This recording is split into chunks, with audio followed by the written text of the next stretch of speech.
好耐冇去日本啦，真係好期待呢次旅程。第一次去貴賓室，魚蛋粉好好食喎。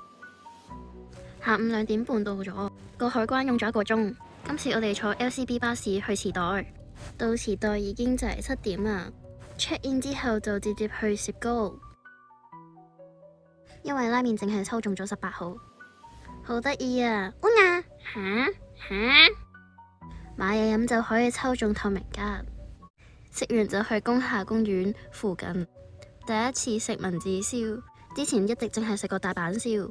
居酒屋嘅前菜雖然賣相唔太好，但係都幾好食噶。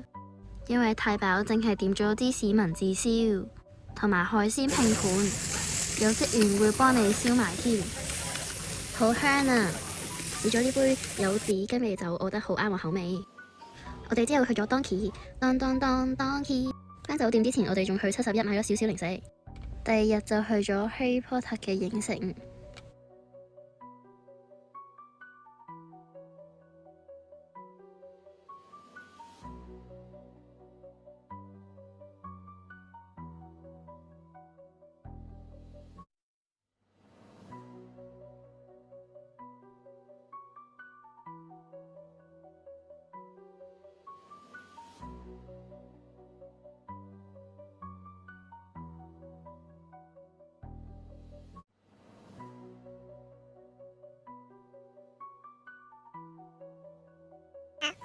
嚇